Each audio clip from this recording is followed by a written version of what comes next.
اشرف د روغتیايي علومو انسټیټیوټ د درېیمې فرهنګ غونډې ته راغلو درنو علما کرامو، قومي سپین ږیرو، ځوانانو، کمزورو ورونو، درنو محصلینو، خویندو ورونو، استادانو ته السلام علیکم ورحمت الله وبرکاتہ وایم. بعد د همدې انسټیټیوټ درنو محصلینو ته ډېره ډېره مبارکي وایم. خویندو ورونو ته الله تعالی دې وکړي چې د دې هېواد او د دې هېواد ولسونو لپاره د خپلو ځانونو نه شمې جوړې کړي، خپل ځانونه بیلې کړي او نورو ته رڼا ورکړي.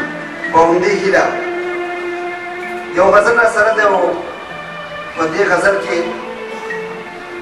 یوې پېغلې خپل محسن نامزاد ته یو څو خبرې کړي دي. خدای دې ستاسې د خوښۍ وړ وګرځوي.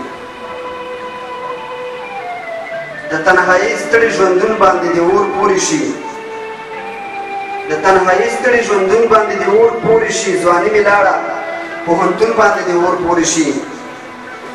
تر 12 ټولګي مې ستا راتلو ته صبر وکړو، تر 12 ټولګي مې ستا راتلو ته صبر وکړو، کور کې دننه په پوهنتون باندې دې اور پورې شي. او دا په 100 قسمه کتابونه به دې عمر کم کړي، دا په 100 قسمه کتابونه به دې عمر کم کړي، د ښار په هر یو کتابتون باندې دې اور پورې شي.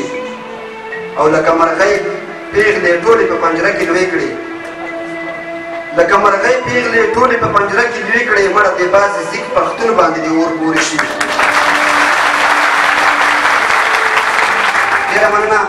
لکه مرغۍ پېغلې ټولې په پنجره کې لوی کړي، مړه دې بازې زیږ پښتون باندې دې اور پورې شي. او هر وخت به وایي چې تعلیم پوره کول غواړم، هر وخت به وایي چې تعلیم پوره کول غواړم، د باسوادو په قانون باندې دې اور پورې شي.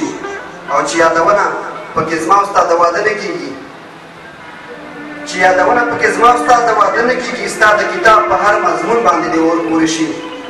او په زړه کې ګوړې ماتوم چې نن سبا به راشي، په زړه کې ګوړې ماتوم چې نن سبا به راشي، نصیبه دغه زړه چاودون باندې دې اور پورې شي. ډېره مننه.